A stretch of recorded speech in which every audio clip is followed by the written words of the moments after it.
Hi, Diane. It's really great to be here with you today. I'm excited to have a good conversation about a book that I think is really unusual the um, in the library of education books that I get sent to me every day.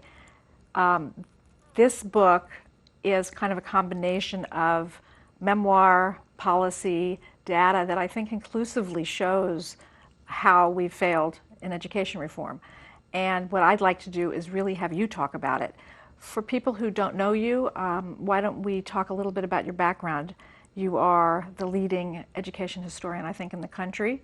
You have been for many years. You've been in education for 40 years, as I understand. That's right. You're a professor at New Yep. York University, research professor, and you were in the first administration of of the first Bush administration. Right, George H.W. Bush. Tell us what you did.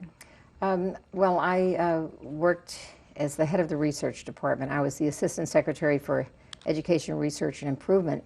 And what made it attractive to me was that I was approached by Lamar Alexander, who was then the secretary, and he said, we want to do something about academic standards. And I've always cared very passionately about things like English and literature and history and geography, civics, the whole range of liberal arts and sciences. And so I thought, geez, if we could really get the conversation going in this country about improving what kids learn, this would be very important. So I was in D.C. and in the government for almost 2 years. Now, we don't have a lot of time, and there's a lot to talk about in the book. So what I'd like you to tell us a little bit is what prompted you to start writing the book. When did you say, I've got to do this? Well, I guess it was about 3 years ago. I realized that I was really changing a lot of the views that I had had over the past, since I left the Bush administration. I had been advocating for standards and for testing and accountability and for choice and charter schools and occasionally for vouchers, though I was not a huge cheerleader for vouchers.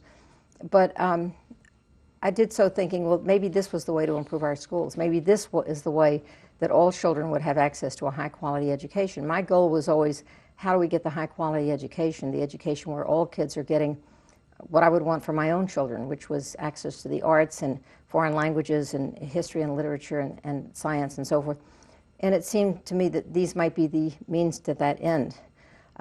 When President George W. Bush announced No Child Left Behind, he got overwhelming support from Democrats and Republicans alike. And I went to the announcement and I thought, gee, maybe this is a great thing, because now kids will get the basic skills and then they'll be better able to study all these other things. And as more and more evidence accumulated these past few years, I began seeing this isn't working. So I began, particularly, and I guess there was actually a date in 2006 when I went to a conference in Washington where a group of conservative scholars got together to say, in effect, No Child Left Behind is not working. None of its remedies work. None of its sanctions work. We're not seeing improvement. The test scores are really going up at a minuscule rate, and in some cases they're not going up at all. And then when the national scores came out in 2007, I realized they're right. We're not seeing any improvement. So I began writing in 2007 saying that No Child Left Behind was a failure. And then I began looking at the development of the charter movement and realizing that the charter movement was taking off like gangbusters. I mean, there are now 5,000 charter schools across the United States and something like 1.5 million children in charter schools. And as I looked across the board, I began looking at research and seeing that the charter schools, some of them are wonderful. There are excellent, excellent charter schools out there, no question about it. Some of them are absolutely terrible. And I think that anyone who denies that is just denying, they have to just go look around. Every evaluation that I've seen that's of any real quality says that there's this broad range.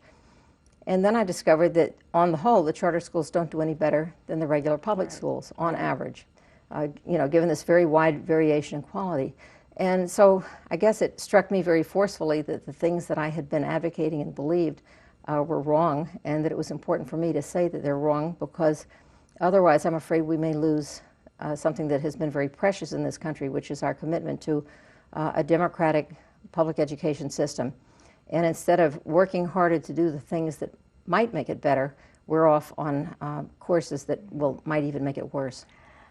It's unusual for anybody in public life to admit that they were that wrong. And so that's one of the things I think that makes the book particularly interesting and revelatory. I'm curious, what has been the reaction to your former allies in the education movement? You were aligned with conservatives for many years in their approach, looking at the business model for schools versus the civic model. So I'm interested in what's happened. Well, I've been very involved with conservative organizations and pretty much resigned from all of them because I just felt like I didn't belong there anymore. But I was a founding member of the Correct Task Force at the Hoover Institution, and I have great respect for all of those people associated with it. I would never criticize any of them because I think they're doing what they think is right, and I disagree with them. And they know I disagree with them because the last year that I was involved in the Hoover Institution's activities, so I disagreed very openly and ended up in a debate with John Chubb, who's one of the leading advocates of choice, and he and I had a published debate about No Child Left Behind, where he basically said, mend it, don't end it, and I said, end it, don't mend it. I like that. I like that. And I will always be, I hope, very close friends with Checker Finn, who's the head of the Thomas B. Fordham Foundation. Mm-hmm. And Checker and the Fordham Foundation began, or at least we began our friendship around the advocacy for improvement in kids' access to high-quality education.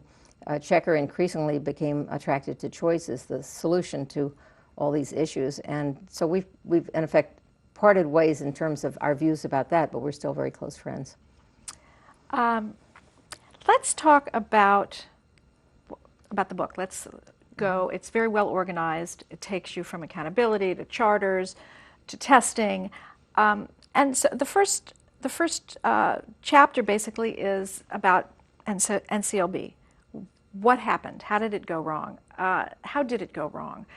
And before we start, let me give you a chance to knock down something that I hear, which is that you were an architect along with George Miller and Ted Kennedy and Diane Ravitch. The three of you put this together. That's just not right, is it? Well, that's ridiculous. I mean, the No Child Left Behind was put together by President George W. Bush, Margaret Spelling, Sandy Crest from Dallas, George Miller, who's the leading Democrat in the House of Representatives, Senator Kennedy, and their staffs.